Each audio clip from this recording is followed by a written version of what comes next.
mind blindness, emotions blindness, and executive function deficits all create the biggest problem, which is anxiety. If I'm not sure what other people might be thinking and why they behave certain ways, and if I don't understand what other people might be feeling and why, and I have a lot of these executive function deficits, the emotional dysregulation and memory problems and attention problems and so on, creates a lot of anxiety and unpredictability.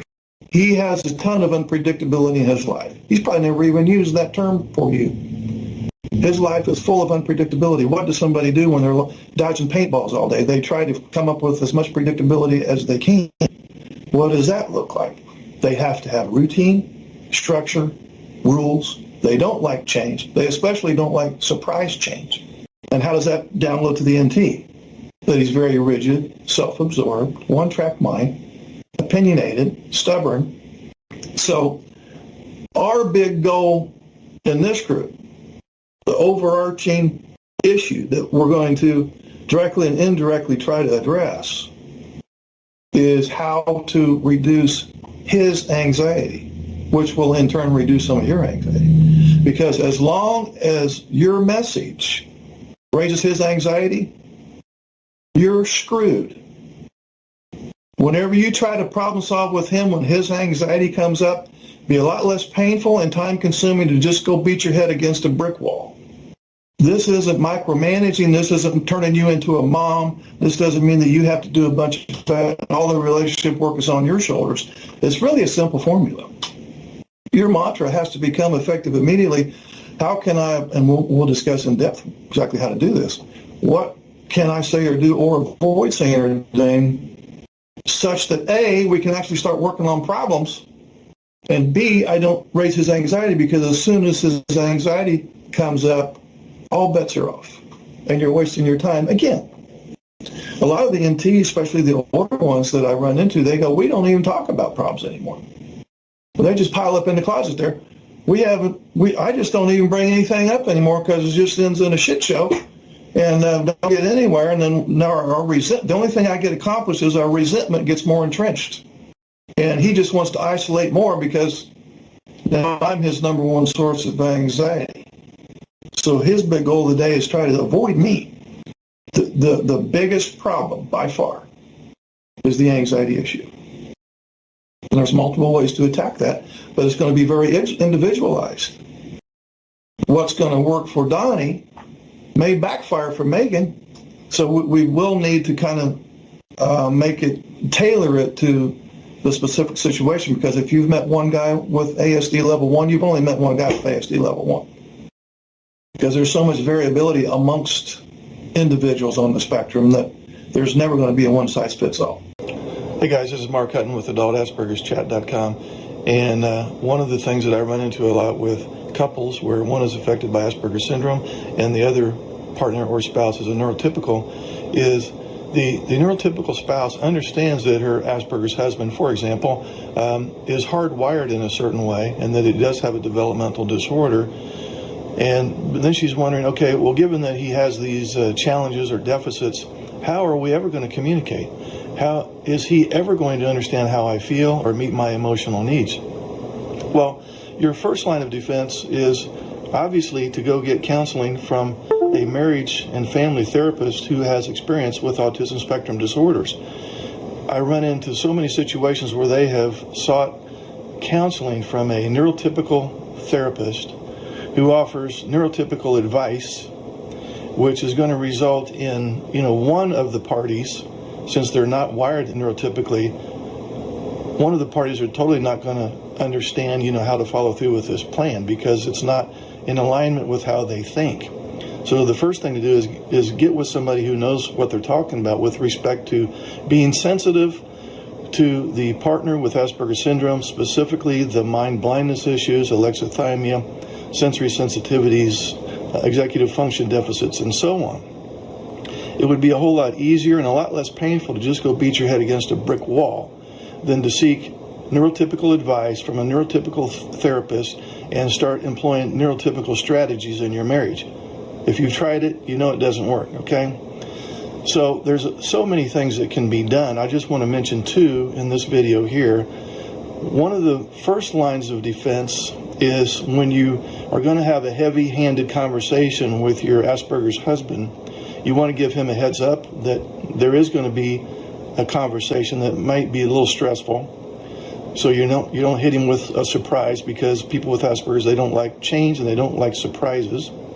The next thing you want to do when both of you, when you come into this heavy-handed conversation that has the potential for stress and anxiety that can result in a fight, you want to view yourselves as team players.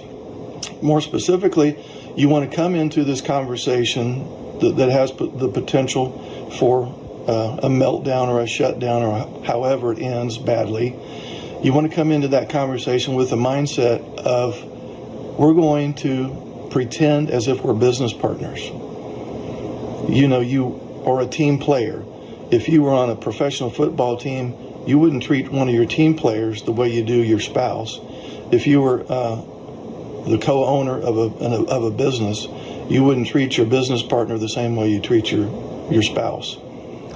So you want to view any heavy-handed conversations, especially when it has something to do with finances or the kids, you want to come in with the mindset that we're dealing with this like it's a business, and your family is a business in a sense.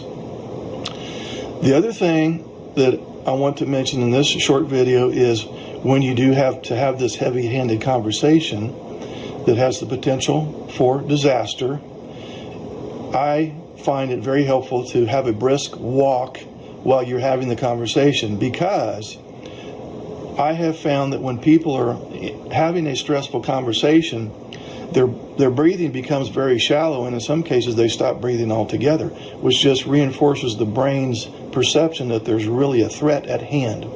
So when you have a brisk walk, you're forced to breathe while you're talking.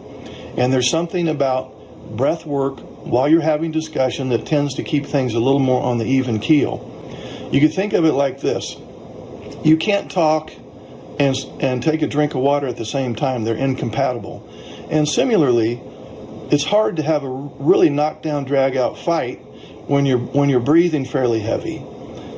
So something about oxygenating the brain does help bring the anxiety down to a more tolerable level, where you still have a semblance of a rational brain as you're trying to discuss a particular problem and come up with a solution. So there's multiple things that can be done in a situation where your partner is limited, so to speak, when he has alexithymia issues, mind blindness, executive function problems, sensory sensitivities, and 3 or 4 other things that we could talk about that make it a real challenge for him to keep a rational head when discussing stressful topics. But the 2 main things that I want you to take away from this video are view one another as business partners, and also when you're having this rather stressful conversation, do it while you have a brisk walk, okay? There's no reason why you can't. Even in the wintertime, you put on your coats, walk around the block or whatever, and have that conversation there. It's not uncommon when she is upset. In fact, it's very common for her when she is upset to start interrogating and bombshelling you with a bunch of questions. And when she does that, you have laid your own trap.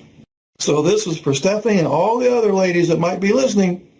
When you're upset and you start launching questions, you have just set your own trap. A barrage of questions is an attack. Listen, ladies, I'm talking to the ladies, even though the men are the only one hearing me in this moment. A barrage of questions is an attack. He's going to instantly feel anxious and instantly get in defense mode. If she's anxious, that's when she needs to not be asking questions. She needs to go calm down, whether we're talking about anxiety or anger, either one. She needs to go calm down, and then she needs to come back with 1 or 2 questions. Even if she's calm and she gets in interrogation mode, it's still going to have the same net result of your anxiety coming up. Your brain's going to short circuit. You're only going to be able to listen to about 80% of what she says. You're only going to understand 60% of that. You're only going to retain 40% of that. You're only going to implement 20% of that. She's getting hardly any return on her investment of time and energy if she's coming at you with a bunch of questions while she's anxious and or angry. Assertiveness would be, I'm going to make my concerns known but I'm going to try to do it in a way that doesn't backfire. Okay, well, that needs some explanation. How am I going to make my concerns known without backfiring? In an ideal world, you would want to be sensitive to the things that he's at risk of. He's at risk of anxiety. Well, how can you help with that? You can keep the conversation short, concrete, one problem at a time. Don't bring up the past unless it's pertinent to the present. Don't talk about feelings. He doesn't understand feelings. Just talk in terms of needs. So you are going to let your concerns be known. You're not going to put them in the closet. You need to talk to him about it, but when you talk to him about it, you need to keep it, here's the summary. Keep your message short, concrete, simple. Talk in terms of needs, and only talk about that one concern. Don't drag 2 or 3 or 4 or 5 other concerns in on that conversation. Don't bring up the past unless it's pertinent to the present. I know sometimes you have to bring up the past because the thing never got resolved. So if you would just think in terms of how can I get this message across without raising his anxiety too much. Anytime you need to have the talk, you can bet he's already going to be anxious about it. So we're not talking about anxiety elimination. We're talking about anxiety reduction, which now you've reduced him reverting to some form of shutdown or meltdown. So in this way, you were able to assert yourself and give him your good message, and it didn't get lost this time because you've always had a good message, but your delivery raised his anxiety, and then your good message got lost. He's a very independent player, and he's not going to decompress to the level that he needs to decompress in your company. I'm not saying that he can't have fun with you. I'm not saying that he can't enjoy time together, but his restorative decompression, well, you'll have to be absent. And I want to validate to you that I totally understand why that, I'm talking to the NTYs, totally understand why that would feel hurtful. It's like, so he has to have time away from me in order to get restorative decompression. Don't take it personally. He has to be away from everybody, not just you. He has to be away from life, and one of the ways he decompresses is to escape from life and get engrossed in his special interest for a while. And now he gets his battery recharged. That's the way it's going to work, but I understand that sometimes you can download that as rejection. Hey guys, this is Mark. Click on the join button underneath any of my videos, then click on members only videos, and then click on join. And for $9.99 a month, you'll have access to members only videos, which are excerpts from previous workshops I've conducted for NT partners, ASD partners, and the neurodiverse couple. New videos will be uploaded weekly.